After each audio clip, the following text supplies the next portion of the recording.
Скандалът гръмна в петък сутринта, но ще се върхи още доста време. Става въпрос за една почти забравена епопея, битката при Каймакчалан. Мястото е необичайно за битки, връх Ниджи планина, на надморска височина над 2500 метра се водят боевете.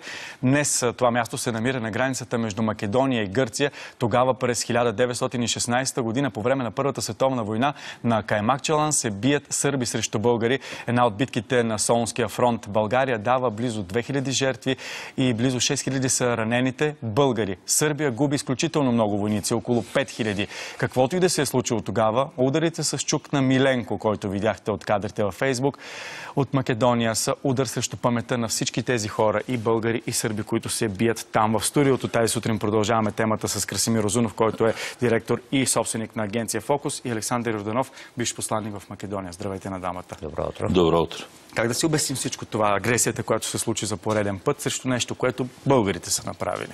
Първо да почнем с една поправка. На върха има 3120 български войници и офицери са останали там. Няма как да се сваля ни на друго място, по проста причина, че скочи вире на 32 км, където са били санитарните пунктове.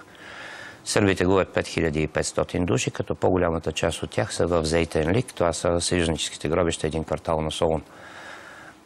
Това означава, че включително и в сръбската костница, която е към Параклиса, Свети Петър на върха, костите предполагам, че са наши, защото като съм ги разглеждал, на черепите на всички има дупки от шрапнели, което означава обстрел с артилерия.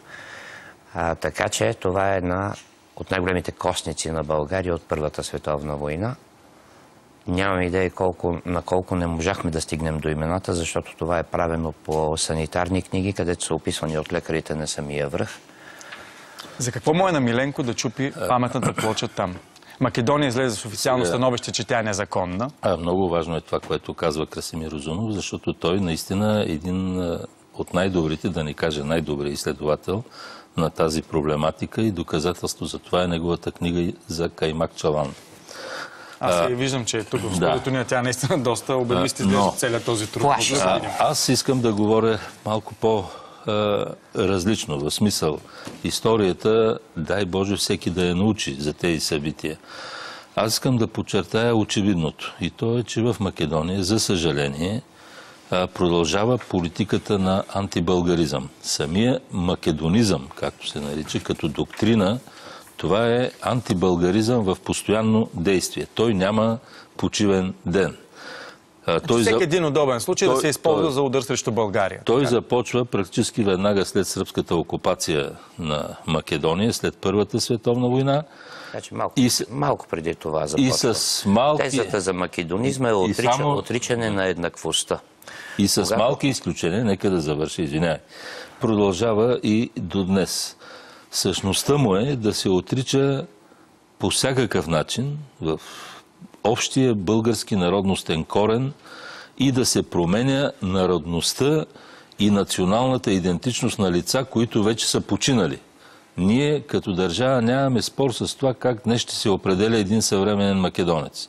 Нашия въпрос, който ние многократно поставяме на македонската страна, е, че не трябва да сменят етническата и народностна самоопределеност на хора, които вече са починали. А те не само това правят, но както виждаме в случая, директно и поругават паметници. Поругаването на паметници продължава с години обаче. Започва още от писмото на Новакович до Гарашанин, който казва: след българите в Македония ние трудно може да направим сърби, но ще ги направим да не се чувстват българи. Значи цялата тая политика продължава от 1917 година, малко след тия събития, които са на Каймакчалан, когато примерно на македонските деца им се спуска един списък с 10 имена, които са задължителни. Затова примерно тогава, когато е имало според мен по-здрави българи в Скопско, Димитър Шалев отива в Обществото на народите и протестира. Те са затваряни за пеене на песни, те са интернирани. Докато това, което се случва с българските паметници и специално с военните паметници, между другото, чест прави на Кралска Югославия. Тя не е пипнала български паметници. 1930 година българският пълномощен министър, който е в Белград, пише един доклад. Кръстовете на Каймакчалан и на завоя на Черна изгниха, но ние нямаме възможност да ги подновим. На практика пророческите думи на Стамбулов, че Македония ще окаже костницата на България, те се оправдават. Вътре имаме 483 военни гробища. И тъй като обещах преди да влезем на Сашо като бивш посланник да го похваля, той беше първият човек, който тръгна да възстановява паметници. Значи, 1998 година един наш общ приятел, Панда Евтимов, и негови другари, такива, дето нямат живи съученички, седнаха и ми нарисуваха една карта на едно гробище до Цапари. И аз отидах по една тетрадка, която е нарисувана. Село Цапари е битолско. Намира се на 12 км от пътя, който води от Ресен за Битоля, за да си го представят хората. Той е в подножието точно на Баба планина. Ами, вътре има 6 офицерски, това е червена стена, 6 офицерски гроба и 250 войнишки. Като войниците са погребани така, отпред е погребан офицера, в краката са му погребани войниците, както са вървели някога в атака. След като отидахме там, паметниците веднага бяха залети с синя боя. Значи ти пипаш паметта на мъртви. Тогава Сашо беше посланник, тогава отиде министър на външните работи Соломон Паси, направиха ремонт, дойдоха хората, но те са опазени 100 години. Сега каквото се появи като български надпис, като български паметник и тук да минем наистина към тази плоча, която не може плочата да е сложена май месец. Не може в България да има излъчени интервюта. Участниците, които са отишли, те са отишли наистина на доброволни начала. Това, дето в Македония го пишат, генерал води 7 войници и ги задължава да слагат паметник, блъф. Първата публикация дойде 2 часа след като в България публикуваха, че българска военна делегация ще отиде на върха.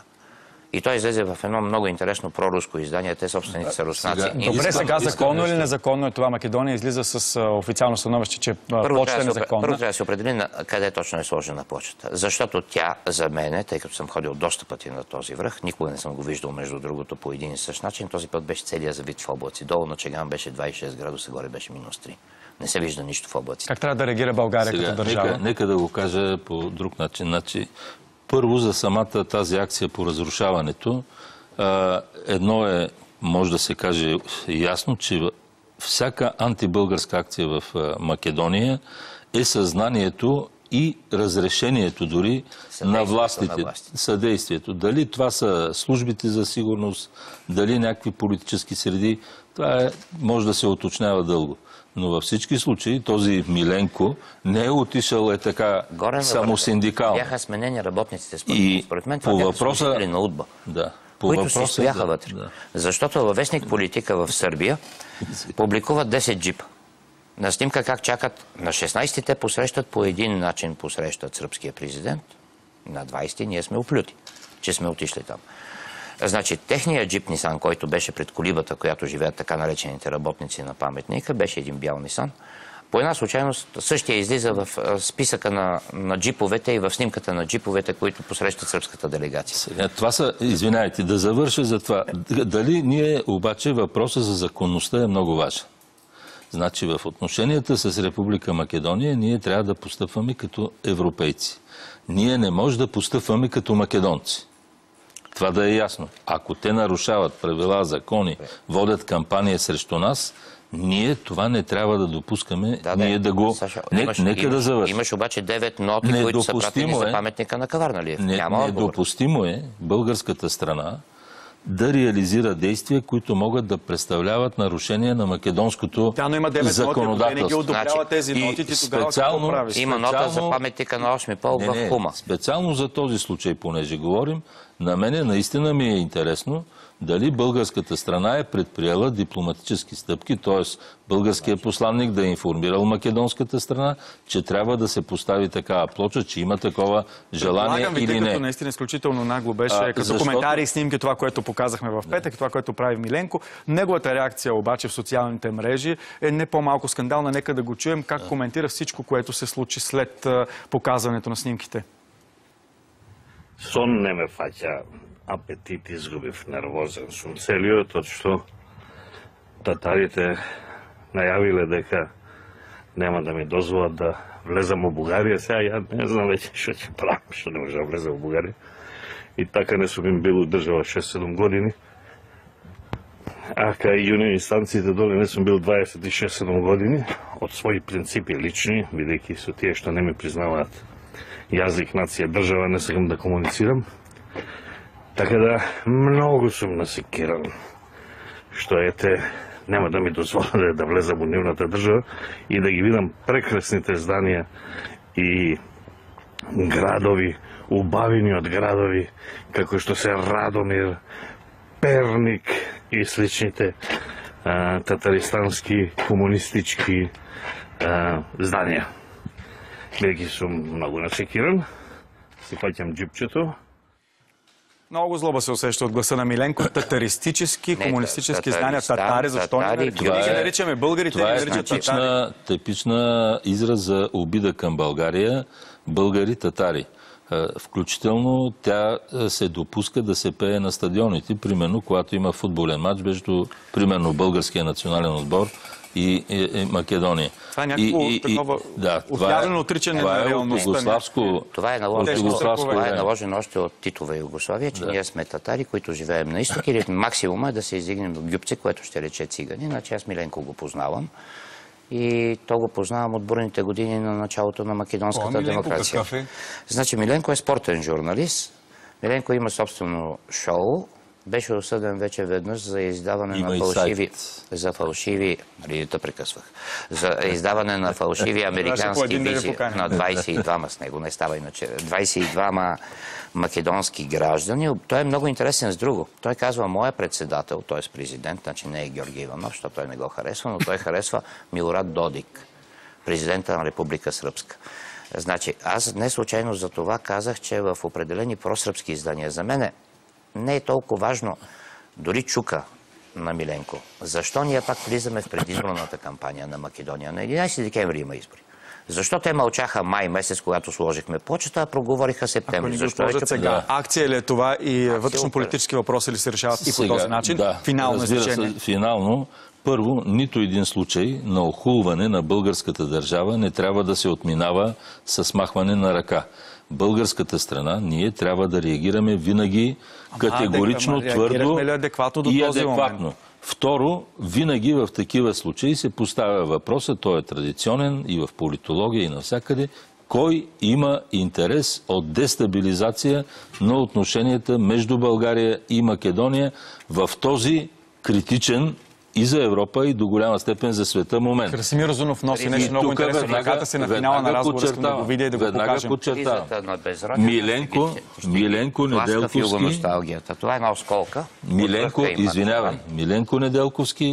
Миленко Неделковски е също така един от изявените русофили в Република Македония с много публикации в подкрепа на Путин и руската политика. Нека да кажем, няма време наистина. Преди всичко да говорим за Каймак Чалан, руското влияние влиза през Сърбия. Там не е страшно. Какво е това в ръката ми? Това е осколка от шрапнел. Там е пълно с стабилизатори на мини, пълно е с гилзи. Лошо е, че излизат и кости. Просто нашите прадеди, които са останали на върха, до голяма степен не са заровени. Значи, доктор Райс, който е швейцарец германски на сръбска служба, пише така, отидах 2 години след това на Каймак Чалан, част от труповете още не бяха заровени. Благодаря ви за този разговор. Не случайно казахме, че останете тук. Това са удари срещу паметта на загиналите там. Благодаря на двама ми. Продължаваме по един